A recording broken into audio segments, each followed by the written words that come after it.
On Friday, September 14, 2018, Hurricane Florence made landfall in North Carolina and brought with it a 10-foot storm surge that devastated sailboats in New Bern, North Carolina. Slowboat Sailing brings you the ripped-from-the-headline stories of the most interesting cruising sailors in the world and our round-the-world adventure. Subscribe and hit the bell notification icon so you don't miss one of our videos. New Bern is an idyllic town between the Neuse and Trent Rivers in North Carolina. It was the first capital of the state and the birthplace of Pepsi Cola. It is also the home to several marinas. When Hurricane Florence made landfall in North Carolina, some of the biggest surge experienced from the wind and waves came into New Bern and devastated the boats there, chewing up the sailboat docks and pushing many anchored or moored boats onto shore. The whole downtown was flooded. Storm surges caused by water piling up from a tropical storm's winds. Roughly 3/4 of hurricane victims die of the flooding or storm surge, not a hurricane's winds. Florence peaked as a Category 4 hurricane, but was downgraded as its eye made landfall and its rains and winds lashed the North Carolina coast.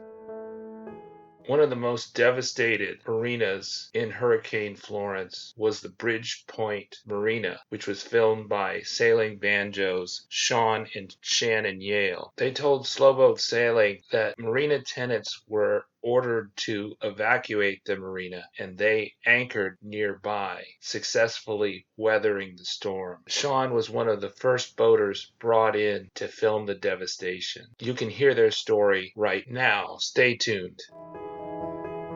Hi. This is Shawn and Shannon from Banjo. How are you? I saw you did a post that you're anchoring somewhere. Your boat's doing good? Yeah, the marina was given a mandatory evacuation order.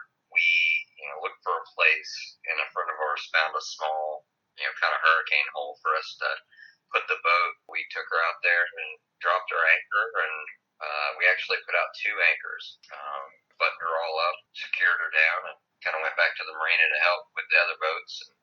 Fortunately, our boat was spared. She survived the storm, and there were quite a few at the marina that didn't. And you were at the Bridgepoint Marina in New Bern for the storm. Hi, this is Shannon. Yes, that's correct. We're at Bridgepoint. Yeah, right before the storm. We anchored out right before the storm came in. Most of the marina has some pretty extensive damage. There were a few boats that were left in the marina during the storm. Ours was not one of those. We took ours and anchored her out. So you dinghied ashore to Bridgepoint, and then you walked around there, and that was the video that I saw on Facebook and on your YouTube channel that you posted yesterday.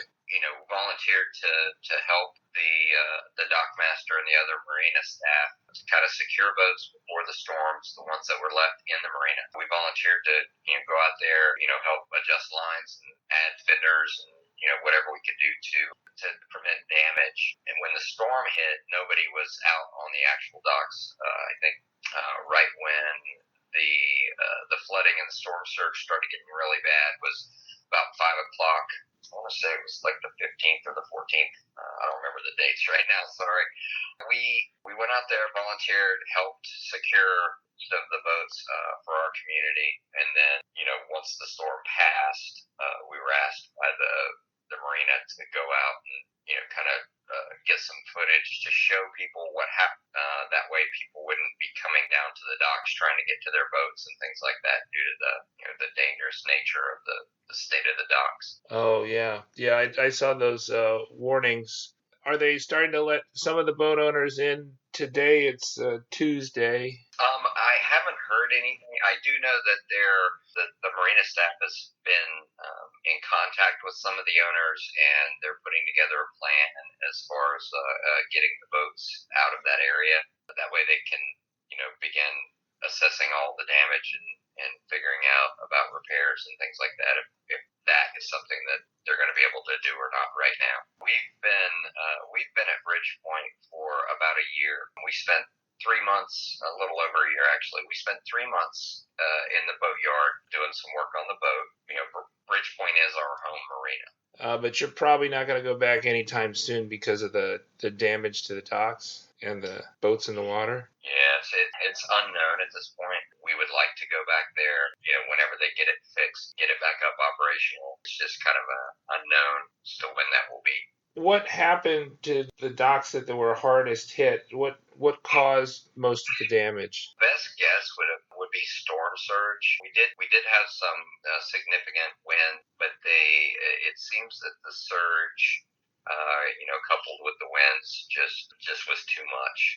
I believe another one of the boaters that did stay at the hotel during the storm, he got some footage from his hotel window. He was one of the guys that was also volunteering to help with the docks. The surge was just massive. I think the official account from what we've heard was we had 11 feet of storm surge. Couple that with the winds, and it was just too much strain for the docks to take. So did some of the docks go off their pilings, or did they stay on? It was just they kind of broke up. Most of the docks that were on the piling for the finger piers, some of those survived. There are three main docks there at Bridgepoint. The one they call C Dock, which is closest to the Neuse River, acts as a wave attenuator. So anytime there's a threat of a big storm, they evacuate that dock. And in the event of a large storm, the marina reserves the right to evacuate the entire marina. Our C Dock did a really good job for a while of protecting, kind of the inner marina area. But like I said, with the surge and the winds and the destruction that happened with C Dock breaking up, it kind of left the other docks more exposed. And when we walked out there and got the footage after the storm, you could see how screws had been completely pulled up and ripped out. Everything had fractured. And I think it was just an overwhelming storm for that area. When I look at the damage, I noticed you walked out on A dock and B dock in your videos. When I look at C dock, it seemed like that kind of broke up and there's not really access to it at the moment. Is that correct? Yeah, from what we could see, there wasn't enough to safely go out onto C Dock at all. Boats got blown. We've seen boats, a mile and a half, 2 miles away. So, boats just, once they became unsecured, they just became to the power of the weather. There were several boats that sunk in their slips in B Dock. Is that right? It looked that way, yeah. So tell me about your thought process for anchoring out versus staying in the marina. What drove you to do that instead of tying up at Bridgepoint? In this area, there are only a few places to actually haul the boat out. Those, filled up extremely fast with everyone trying to get out of the water. Given the evacuation order, we started looking for a safe place. It seemed we've got fairly good ground tackle on Banjo. We found a place that was fairly well sheltered from the winds and the waves. It just seemed like kind of an only option sort of thing, given the fact that we weren't going to be able to haul the boat. So you didn't think tying up at the marina for the storm was a good idea? Well, it wasn't. For us, it wasn't an option.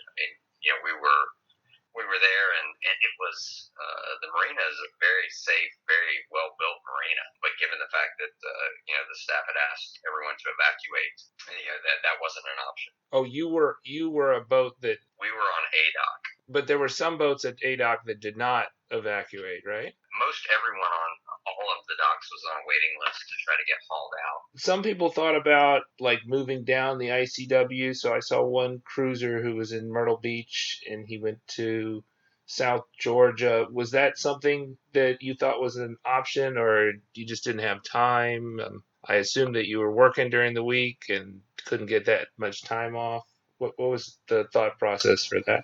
Well, Florence had a rather erratic track, and the predictions were all over the place. So, heading south wouldn't have been an option just because the reports that we saw and all the predictions went everywhere from Cape Lookout, Hatteras, all the way down to Savannah, Georgia.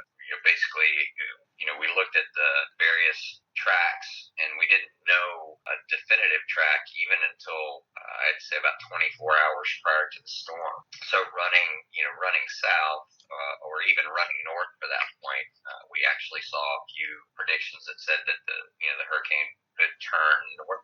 We figured with New Bern being inland, that would give us some protection. We figured that getting closer to it would probably not have been. And why don't you tell me about your boat? What kind of boat do you have? We have a 44-foot CSY. Her name's Banjo. She is 38,000-pound displacement. We love her. Were you guys on the boat for the storm? Do you have a house in the New Bern area? What was the situation like for that during the storm? We had one of our friends who's also a full-time cruiser had an apartment in town, offered to let us refugee with him for the storm. You anchored successfully for the storm. I noticed you have a Mantus Anchor on your boat. I was looking at your YouTube channel. Mantus Anchors is a sponsor of this YouTube channel. What special did you do to anchor for the storm? Well, last year after we purchased Banjo, we did a significant upgrade to the ground tackle that was aboard. We went with an 85-pound Mantus, and we upgraded all of our chain to 3/8. We put roughly 250 feet of chain and another 100 feet of 3-strand, 3/4-inch nylon rode for the storm. Given that there were so many variables, we also put out a Bruce anchor that was on 5/16 chain, probably, I think, what did I say, 150 feet. We did 150 feet on the Mantus, and then another 100 feet on the Bruce. And we set them up sort of on like a Bahama type rig where we came off at an angle. We figured anything that we could do to get something to hold. The area where we were has a good sandy bottom, so that Mantus set right in, and then we set the Bruce off at an angle, and based on the winds that were predicted, she held that. The Mantus just was amazing. It grabbed, and it's still there. I mean, it's still wedged in. We're actually going to go out to the boat today and reduce the Bruce, and we're going to kind of shorten scope. When we anchored, we were in 12 feet of water, which they were calling for a 9 to 13-foot storm surge. So we figured with that, on a 10-to-1 scope, we estimated roughly 170 feet of scope to account for the storm surge. So that would actually drop us a little lower than the 10-to-1 by the time the surge was at its peak. But for the waters that we were in, kind of hoped for the best, expected the worst kind of thing. Did you have insurance for this storm, or? We are insured, yes. Okay. And do you guys live aboard the boat? Is that right, that you were in somebody else's apartment, but you're full-time liveaboards? We're not liveaboards. We're full-time cruisers, so we use the boat a lot, but we're not on the boat all year round. A good portion of the year we are. We also have homes back in Winston-Salem and Forsyth County areas. Do you have big plans for future travels? We do. We were in the process of prepping to go to the Bahamas this year. I'm looking forward to getting down the ICW some. Given that this is our first year owning the boat, or actually this will be our second year owning the boat, our goal is to go to the Bahamas after hurricane season, do some coastal cruising here along the East Coast, and then we'll see where we go next. That was Shannon and Shawn of Sailing Banjo, and you can follow them at sailingbanjo.com or the Sailing Banjo YouTube channel. I'm going to put their social media links in the description.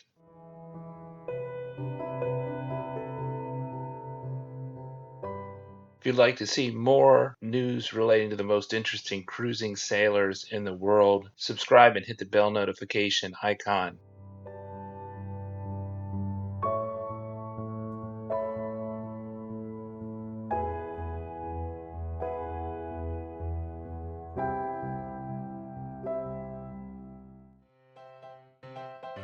Mantus aimed to design the most reliable anchor ever made, Other anchors often cannot set in firm or grassy bottoms, endangering your safety. The Mantus frequently sets the first time even in the most demanding situations. We sleep a lot easier using the Mantus Anchor as our primary on the slow boat.